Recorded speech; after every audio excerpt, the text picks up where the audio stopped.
बिहार में लगने जा रहा है लॉकडाउन। कोरोना की तीसरी लहर ने बिहार में भी दी दस्तक।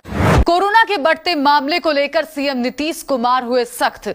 बिहार में कोरोना वायरस संक्रमण की तीसरी लहर की एंट्री हो चुकी है।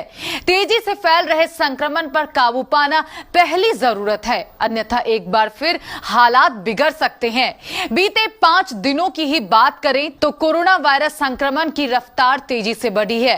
बीते 29 दिसंबर को बिहार में जहां 77 संक्रमित सामने आए थे, वहीं 2 जनवरी को 352 लोग कोरोना पॉजिटिव पाए गए हैं। सोमवार को खुद मुख्यमंत्री नीतीश कुमार के जनता दरबार पहुंचे फरियादियों में से 6 कोरोना पॉजिटिव मिले।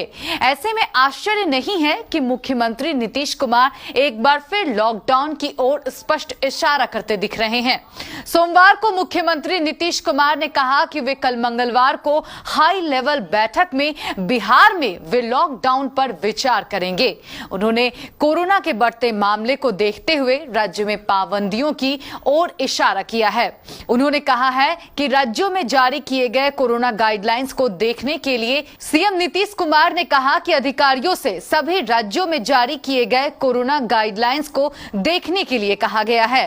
कोरोना के मामले तेजी से बढ़ रहे हैं। बिहार में लागू कोरोना अनलॉक की मियाद 5 जनवरी को समाप्त हो रही है। मुख्यमंत्री ने सोमवार को अपने जनता दरबार में मिले कोरोना संक्रमण के मामलों की भी चर्चा की। कहा कि पटना आने के पहले सभी 186 लोगों की जांच की गई थी, लेकिन पटना में की गई जांच में उसमें से 6 पॉजिटिव निकल गए। खाना बनाने वाले स्टाफ में भी संक्रमण मिला है। पटना के इंदिरा गांधी आयुर्विज्ञान संस्थान में 15 में से 18 साल के किशोरों के कोरोना टीकाकरण का आरंभ करने पहुंचे मुख्यमंत्री नीतीश कुमार ने कहा कि कल कोरोना की स्थिति की समीक्षा के लिए बैठक बुलाई गई है। बैठक में विमर्श के बाद फैसला लिया जाएगा। कोरोना के मामले अचानक से बढ़ रहे हैं, सभी जगह से जानकारी लेकर फैसला लेना पड़ेगा। बीते 5 दिनों के दौरान बिहार में कोरोना तेजी से फैला है। बीते 29 दिसंबर 2021 को कोरोना के 77 संक्रमित मरीज मिले थे। आगे 30 दिसंबर 2021 को मिले नए संक्रमितों की संख्या 132 थी। नए साल के पहले दिन 1 जनवरी को फिर 281 नए मरीज मिले। 2 जनवरी को तो कोरोना के 352 नए मामले के साथ कोरोना का विस्फोट ही हो गया। आंकड़े बताते हैं कि बिहार में 5 दिनों के दौरान कोरोना के मामले तेजी से बढ़े हैं। बीते शनिवार से रविवार के बीच की बात करें तो बिहार में करीब 26% की दर से मामले बढ़े हैं। शनिवार को 281 तो रविवार को 352 नए मरीज मिले। बीते 18 जुलाई 2021 को मिले 347 संक्रमितों के बाद ये पहला बड़ा आंकड़ा है।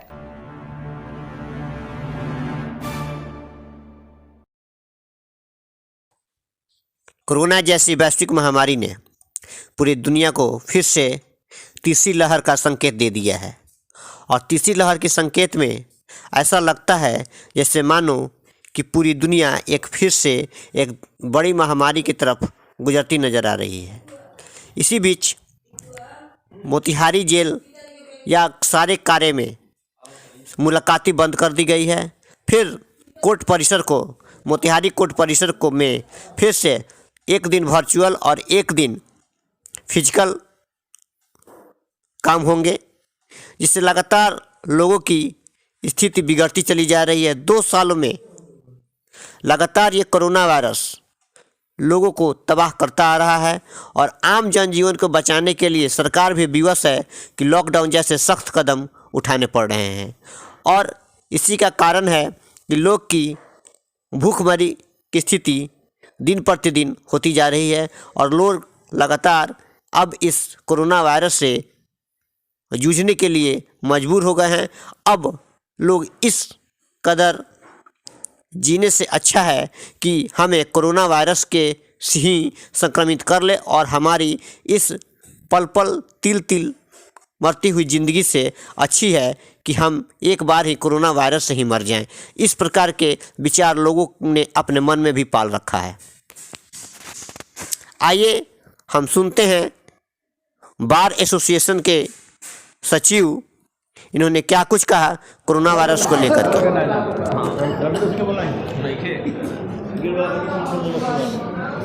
2 मिनट सर। जैसा कि देश में लगातार ओमिक्रॉन के नाम से कोरोना का तीसरा वेरिएंट लगातार प्रभावी है और लगातार वो देश को तबाह करना चाह रहा है ये वेरिएंट। तो इस वेरिएंट को लेकर के लगातार जो है हमारे भी क्षेत्र भी प्रभावित हो रहा है। तो इसको लेकर के आज क्या मीटिंग हुई और इसमें क्या जो वर्चुअल कोर्ट चलने वाला था इसको लेकर के क्या प्रोपेगेंडा क्या मैंने विचार हुआ, इसके बारे में कुछ आपसे जानना चाहेंगे हम। मैं महासचिव जिला विद्युत संघ मोतिहारी, जज साहब के यहाँ से खबर आई थी और हम लोग गए हुए थे जज साहब के यहाँ। हमारे मुख्य चुनाव पदाधिकारी श्री रमाकांत शुक्ला जी के साथ अन्य 3-4 अधिवक्ता भी गए हुए थे। जज साहब के द्वारा प्रस्ताव दिया गया है कि हाईकोर्ट के इंस्पेक्टिंग जज से बात हुई है और पूर्व की भांति जिस तरह 3 दिन फिजिकल 3 दिन वर्चुअल चलता था वैसे ही व्यवस्था होने की उन्होंने हम लोगों से कही है और हम लोगों से राय मशवरा लिया है। हम लोगों ने उनको उचित राय दिया है और कहा है कि वारंट वगैरह नहीं होना चाहिए, कोई कोर्सिव स्टेप नहीं होना चाहिए और गेट पर जो भीड़ लगी हुई है उस भीड़ को तितर बितर करने का एकमात्र उपाय है कि क्लाइंट का प्रवेश होना चाहिए। हालांकि जज साहब ने कहा है कि क्लाइंट का प्रवेश एक्सेस नहीं रहेगा। कोर्ट अब वकील लोग चाहें, मुंशी जी चाहें तो क्लाइंट को अपने पर्ची पर बुलवा सकते हैं, काम कर सकते हैं, काम प्रभावित नहीं होगा। हालांकि ओमिक्रॉन की जो स्थिति है वह ओमिक्रॉन की स्थिति आज बाज़ार में चले जाइए, ओमिक्रॉन की स्थिति पता लग जाएगी आपको। गेट पर जाकर चले जाइए वहाँ पता चल जाएगा ओमिक्रॉन की स्थिति। चूँकि भीड़ सब जगह है और एकमात्र हैमरिंग होता है केवल सिविल कोर्ट पर, ये हम लोगों का कहना है। बाकी हमारे जो गार्जियन चुनाव पदाधिकारी हैं।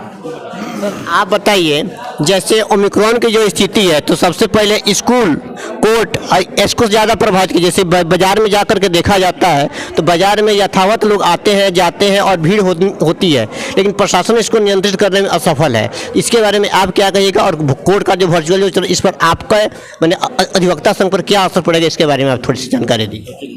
मैं वर्तमान में निर्वाची पदाधिकारी हूँ जिला विद्युत संघ मोतिहारी के चुनाव के लिए जो 2021-2023 के लिए है।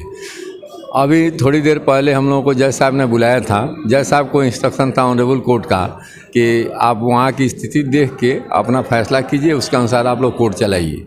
जज साहब ने हम लोगों को यही बताया कि जैसे पूर्व की भांति 3 दिन जो अफसर वर्चुअल आएंगे वो 3 दिन फिजिकल मोड में सुनवाई करेंगे और अल्टरनेट डे करके होगा। जहाँ तक आपका जो प्रश्न है, आपके प्रश्न के बारे में यही कहना है कि स्कूल जिसमें बच्चे पढ़ रहे हैं, बच्चों की पढ़ाई बाधित हो रही है कोविड-19 से लेकर, चाहे वो डेल्टा वेरिएंट हो या ये ओमिक्रॉन हो, दोनों को लेके सबसे ज़्यादा बच्चों की पढ़ाई जो है बाधित हो रही है। वर्चुअल मोड में स्कूल चले हैं ऑनलाइन, हालांकि उससे बहुत लोगों को फ़ायदा नहीं हुआ है क्योंकि सबके पास वाईफाई की सुविधा नहीं है।